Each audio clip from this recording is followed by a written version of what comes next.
Selamat datang di channel saya. Di video kali ini, saya akan bahas tentang saham AMN atau bisa disebut dengan Aman Mineral International Tbk. Nah, ini ada info ya teman-teman. Sempat kemarin ada info yaitu laba Aman Mineral atau AMN tergerus 78,8% jadi 1,78 triliun di semester pertama di tahun 2023. Nah, ternyata labanya ini menurun teman-teman. Oke, kita lihat dulu teman-teman. Nah, ini dia ringkasannya ya. Untuk nama tuh labanya. Kita lihat untuk penjualannya teman-teman ya. Ini punya tembaga besi dan penjualan emas besi ya. Ini dia kita lihat ya. Di tahun 2003 ternyata dia mengalami penurunan ya teman-teman ya. Di tahun 2022 dia meningkat sangat drastis dan untuk di tahun 2023 ternyata menurun ya. Untuk tembaganya, lalu juga untuk emasnya sama mengalami penurunan. Untuk penjual besinya jadi menurunnya sangat drastis atau teman-teman ya. Jadi 73%an ya hampir turunnya itu. Nah, laba kotornya juga pastinya menurun ya teman-teman, dan beban pokok juga pastinya mengalami penurunan ya karena labanya untuk penjualnya menurun teman-teman itu. Lalu kalau kita lihat sih untuk jumlah beban lainnya lumayan juga sih teman-teman meningkat di tahun 2023 ya. Lalu laba pajaknya juga mengalami penurunan dan beban pajak penghasilan pastinya mengalami penurunan. Nah, jadi untuk laba periode berjalannya nyata kalau kita lihat menurunnya itu sangat drastis teman-teman. Ya sekitar 73% tadi teman-teman. Nah, seperti yang diinfokan ini tadi teman-teman. Nah, itu sekitar 78,8% itu. Nah, kalau kita baca berita ya teman-teman ya, emiten tambang logam PT Aman Mineral International Tbk membukukan penurunan pendapatan serta laba besi sepanjang semester yaitu di tahun 2023 untuk semester 1. Berdasarkan laporan keuangan, emiten aplikasi grup Salim ini dan Menko ini membukukan penjualan besi sebesar yaitu sekitar 580,52 juta dolar atau setara dengan 8,70 triliun untuk kurs dolar 15.000 ya. Capaian tersebut tergerus 51,13% dibandingkan dengan periode sama tahun lalu sebesar yaitu 1,38 miliar US dollar itu. Penjualan besi tersebut terdiri dari penjualan tembaga dan emas yang sama-sama anjlok. Penjualan tembaga tercatat sebesar yaitu 341,40 juta US dollar atau setara 5,12 triliun. Turun dari sebelumnya sebesar yaitu 789,46 juta US dollar. Nah, sementara itu penjualan emasnya tercatat yaitu sebesar 239,12 juta US dollar, turun dari sebelumnya sebesar yaitu 597,32 juta dolar. Nah, itu dia.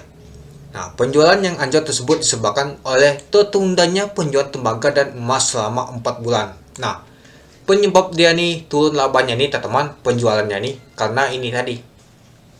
Penjualannya ini teman-teman. Nah, karena dia tuh izin ekspornya itu teman-temannya pada tahun 2003 itu mengungkapkan konsentrasi tersebut disimpan di gudang penyimpanan hingga izin ekspor baru diberikan pada Juli tahun 2003. Nah, itu dia.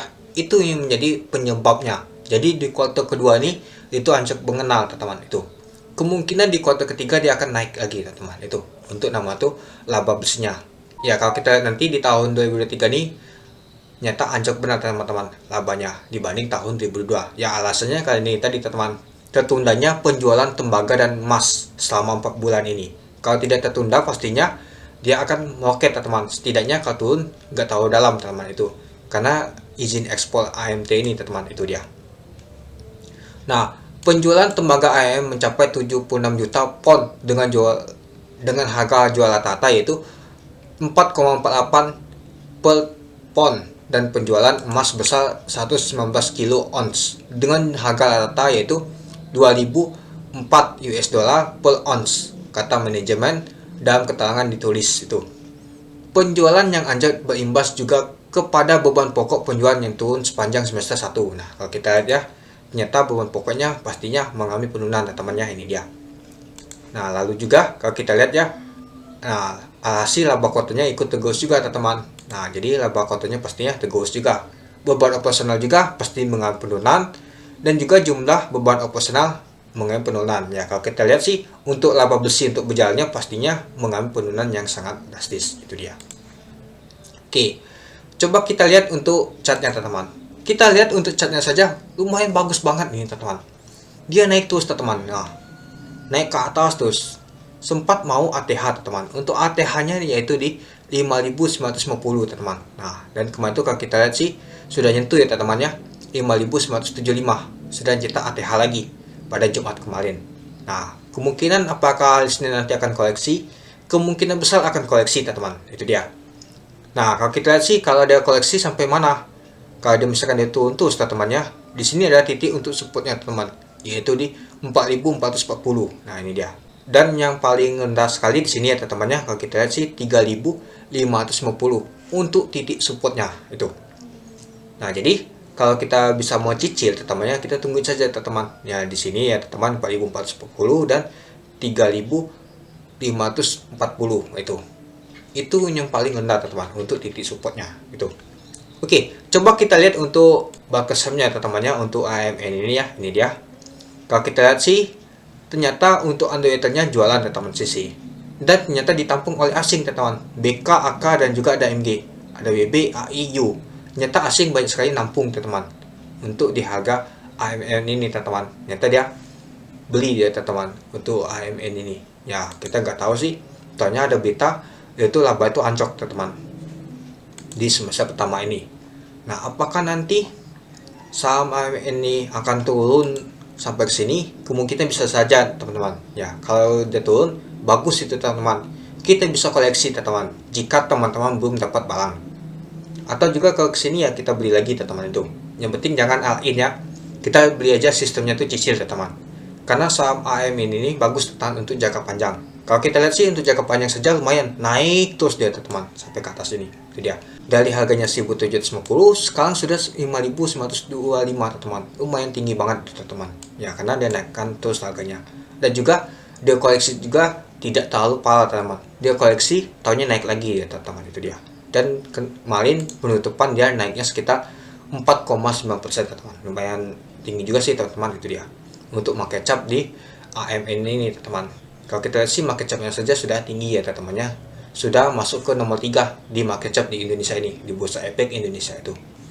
Jadi, gimana teman-teman? Apakah teman-teman akan melakukan pembelian? Kalau saya nanti akan melakukan pembelian teman-teman. Kalau dia nanti turunnya sampai ke titik support sini teman-teman. Nah, semoga saja nanti dia turunnya ke sana atau ke 3.000-an sini. Kalau dia nyampe ke sini teman-teman, saya akan beli teman-teman. Lumayan banyak sih. Ya, saya simpan untuk jangka panjang teman-teman itu. Ya kemungkinan di kuartal ketiganya pastinya akan naik.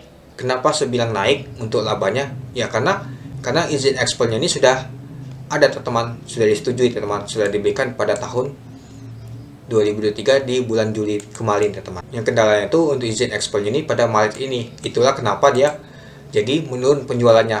Karena barangnya itu menumpuk teman-teman selama 4 bulan, itu dia. Oke, mungkin itu saja sih teman-teman untuk pembahasan tentang saham AMN ini. Ingat, saham AMN ini bagus untuk jangka panjang teman-teman, itu dia. Kalau koleksi itu wajar teman-teman, ada naik ada turunnya pastinya, itu laba juga seperti itu. Oke, mungkin itu saja sih teman-teman untuk pembahasan video singkat saya tentang pembahasan saham AMN ini. Oke, sekian dulu video singkat saya. Terima kasih sudah menonton. Salam cuan.